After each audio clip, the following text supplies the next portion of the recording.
مولا علی نے خوارج کے جنازے پڑھے ہیں. علی بھائی آپ نے صغیرہ کبیرہ ملا کر نتیجہ نکالا؟ جی اسی طرح نتیجہ نکالا جاتا ہے, بالکل ایسے ہی نتیجے دنیا میں ایسے ہی نکلتے ہیں میرے بھائی. یہ نتیجے ایسے ہی نکالنے ہوں گے. مثلا جب آپ رفع الیدین کرتے ہیں تو حنفی پتہ آپ کو کیا کہتے ہیں؟ رفع الیدین کا حکم دکھائیں.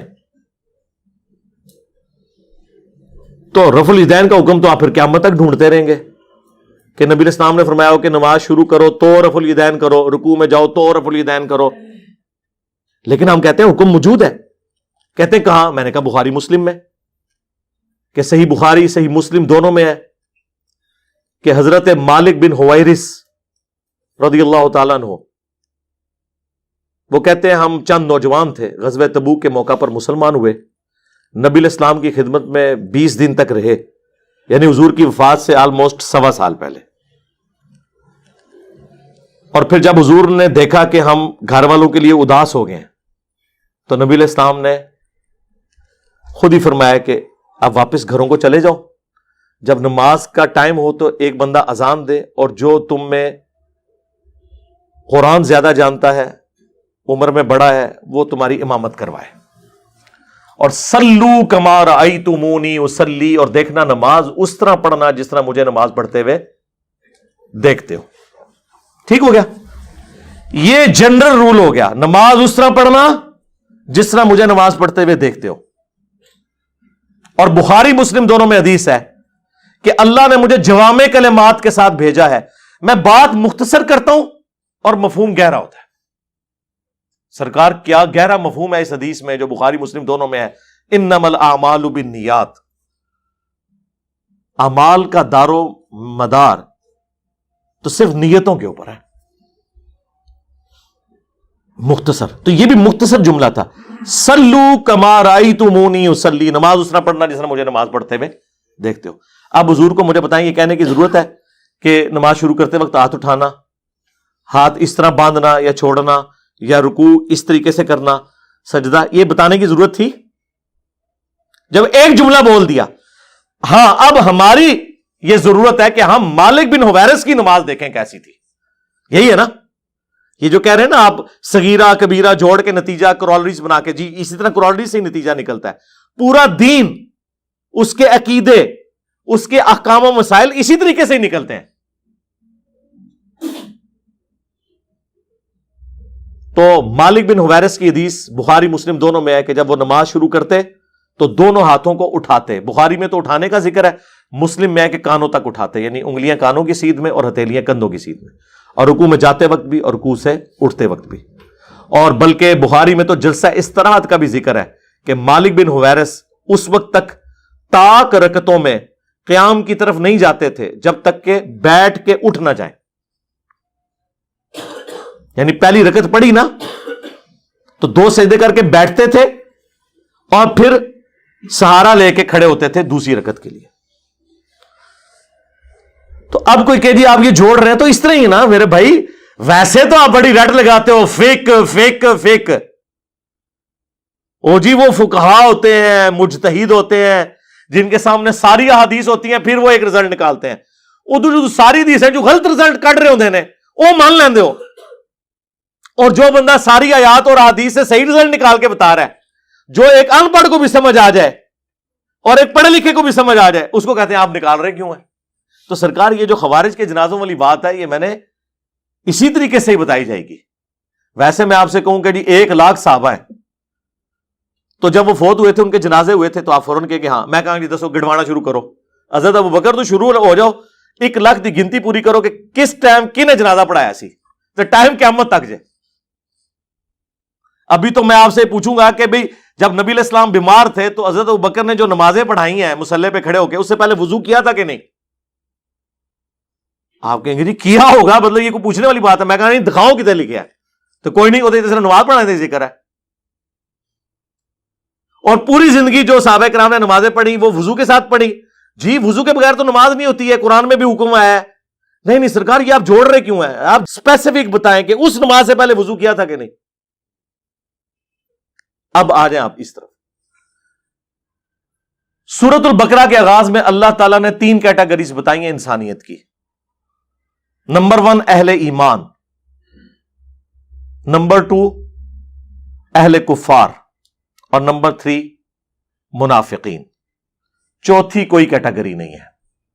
اگر ہے تو مجھے بتا دیں.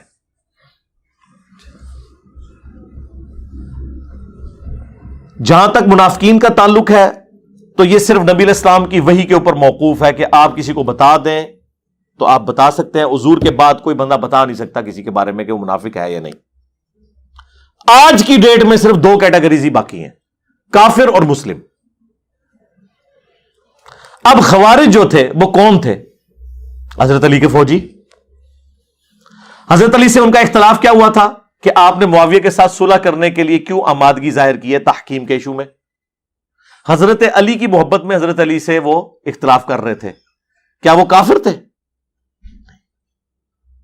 ہاں، کفر کیا انہوں نے، لیکن کفر دون الکفر ہے. وہ اسلام کا انکار نہیں، خلیفہ وقت کا انکار.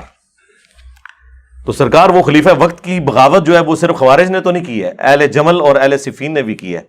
اہل جمل نے تو چلے معافی مانگ لی، اہل صفین کا کیا کریں گے؟ سنن کبریٰ البیہقی میں حضرت عمار بن یاسر کہتے ہیں اہل شام کو کافر نہ کہو بلکہ کہو کہ یہ ظالم اور فاسق ہے، گناہ کبیرہ کے مرتکب ہوئے، کافر نہیں ہے. حالانکہ امام وقت کے خلاف انہوں نے خروج کیا اور بیعت بھی نہیں کی. تو خوارج نے بھی یہی کیا، بلکہ خوارج کے خلاف تو حضرت علی نے تلوار اٹھائی ہے ان کی بغاوت کی وجہ سے. پچھلے دنوں میری اس پہ تفصیلی ویڈیو بھی تحکیم کے مسئلے میں بھی اور اس حوالے سے بھی ریکارڈ ہو چکی ہے. مصنف ابن ابی شیبہ میں مولا علی سے پوچھا گیا خوارج کے بارے میں، یہ کیا یہ کافر ہے؟ فرمایا یہ کفر ہی سے تو باقی ہے کہ انہوں نے سمجھا کہ میں کفر میں مبتلا ہو گیا ہوں اس لیے میرا اختلاف کر رہے ہیں. پوچھا گیا منافق ہے؟ کہ نہیں، قرآن تو کہتا ہے کہ منافق نماز میں بڑا تھوڑا اللہ کا ذکر کرتے ہیں، ان کی نمازیں تو اتنی لمبی لمبی ہیں. بخاری مسلم میں آیا کہ اے علی تم اپنی نمازوں کے اعتبار سے جب انہیں دیکھو گے رشک کرو گے کہ ان کی نمازیں تو تمہارے سے بھی لمبی ہیں. یعنی خشوع خضوع سے پڑھ رہے ہیں.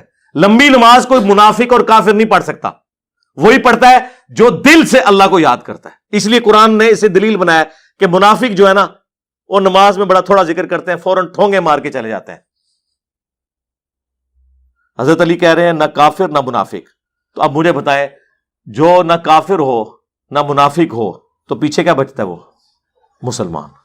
جب مسلمان ہے تو اس کا جنازہ ہوگا. رہ گئی جنگ میں شہید جو فوت ہوتا ہے یا کوئی جنگ کی حالت میں مارا جاتا ہے وہ کیٹاسٹرافک کنڈیشن ہے، اس وقت جنازہ پڑھا جائے نہ پڑھا جائے کوئی مسئلہ نہیں، غسل دیا جائے نہ دیا جائے کوئی مسئلہ نہیں ہے. اس کے تحت ہمارا یہ موقف ہے، چونکہ ہم خوارج کو مسلمان مانتے ہیں اپنی تمام گمراہیوں کے باوجود، تو مسلمان کے ساتھ ساری چیزیں اٹیچ ہیں. یہ بنانا ضروری ہے. حوالہ اس کو دینا ہوگا جو یہ کہے گا کہ خوارج کے جنازے نہیں ہوئے. یہ الفاظ کہیں موجود ہوں اور ٹائم قیامت تک ہے. اپنی اصل میں حوالہ نہیں دینا ہوتا. جس نے یہ کہنا نا کہ حضور کے پسینے سے خوشبو آتی ہے، حوالہ اس نے دینا ہے.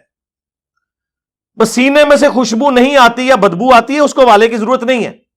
تو ہم حوالہ دیتے ہیں بخاری مسلم دونوں میں کہ نبی علیہ السلام کے مبارک پسینے سے خوشبو آتی تھی اور صحابہ کرام عطر کے طور پہ اسے استعمال کرتے تھے. نبی علیہ السلام کا سایہ نہیں تھا. دلیل اس کے لیے چاہیے، دلیل اس کے لیے نہیں چاہیے کہ ثابت کریں کہ حضور کا سایہ آیا تھا. ہر چیز کا سایہ ہوتا ہے. یہ تو قرآن میں سورہ نحل میں ہے کہ ہر چیز کے سایہ ہوتا ہے اور اللہ کو سجدہ کرتے ہیں وہ سایہ. جو روٹین سے ہٹ کے بات کرے گا دلیل اس نے دینی ہے. تو جس نے یہ ثابت کرنا ہے نا کہ خوارج کے جنازے نہیں ہوئے وہ دلیل دے گا. خام خواہ چیزیں اور اس کے اوپر پھر مجھے کہتے ہیں یہ خوارج کا کس ہم دردی کر رہے ہیں. یعنی جو لوگ امیر شام کا جھوٹا دفاع کر رہے ہیں وہ ہمیں خارجی کہہ رہے ہیں. جو حضرت علی کا دفاع ایسا کر رہا ہے کہ کبھی شیعان علی نے بھی وہ دفاع نہیں کیا، اسے یہ کہنا خارجی. تو اپنی عقل کے ماتم کروائیں. آپ کا حال تو وہی ہے کہ جو سورہ نساء میں آیا کہ مشرکین عرب کے بارے میں یہودی کہتے تھے کہ مسلمانوں سے تو یہ بت پرست بہتر ہے. حالانکہ بت پرست حضرت موسیٰ کو مانتے ہی نہیں تھے، لیکن دشمنی مسلمانوں کی ایسی تھی کہ انہوں نے کہا نہیں، ان سے وہ بہتر ہے۔ حالانکہ مسلمان موسیٰ علیہ السلام کو مان رہے ہیں، بیت المقدس کو مان رہے ہیں، اتنی کامن چیزیں ہیں، لیکن دشمنی چونکہ ان کی چودراہٹ سٹیک پہ لگ گئی تھی مسلمانوں کی وجہ سے، اس لیے ان کو بت پرست اچھا لگنا شروع ہو گئے۔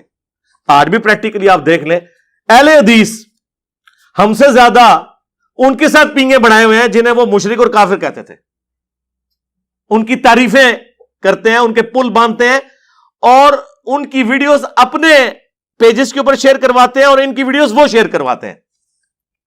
تو ہمیں تو قرآن کی آیت وہ یاد آ جاتی ہے کہ یہی علماء یہود کی بھی روش تھی۔ اسی طریقے سے علماء یہود بھی تورات میں نبی علیہ السلام کی نشانیاں چھپاتے تھے، یہ بھی بخاری مسلم سے حدیثیں چھپاتے ہیں۔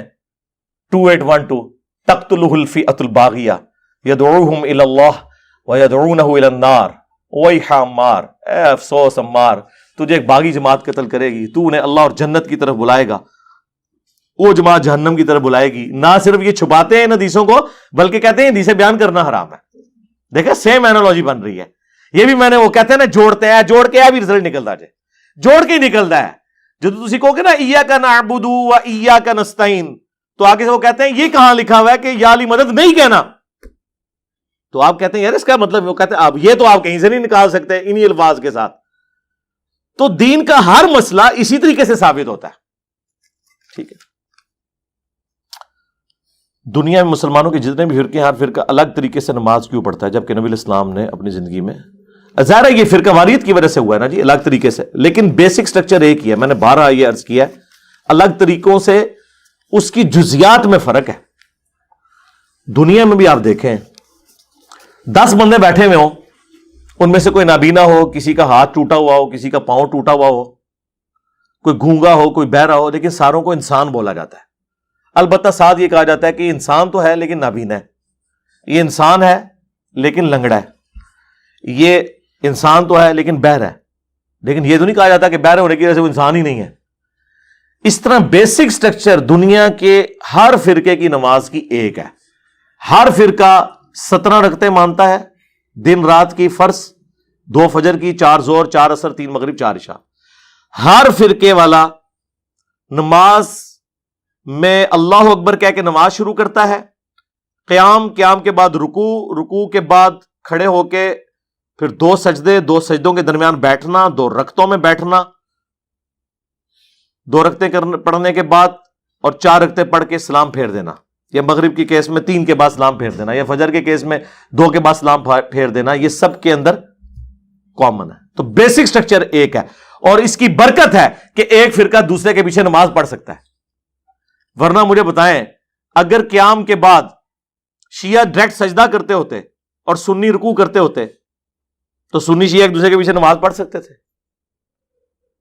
یا فجر کے شیعہ 2 فرض پڑھتے ہوتے اور سنی 4 پڑھتے ہوتے؟ باقی جو نیٹی گریٹیز ہے، رفع الیدین کرنا نہ کرنا، سجدوں میں رفع الیدین کرنا نہ کرنا، یہ ساری چیزیں نماز کی خوبصورتیاں ہیں، جو انہیں چھوڑ رہے ہیں ہم انہیں یہ کہتے ہیں کہ آپ سنتوں کے اوپر عمل کریں۔ باقی ہم نے کبھی یہ نہیں کہا کہ نماز کوئی الگ ہے، نہیں، نماز کا وہی طریقہ ہے، میں نے پریکٹیکل اس کے اوپر ریکارڈ کروا دیا۔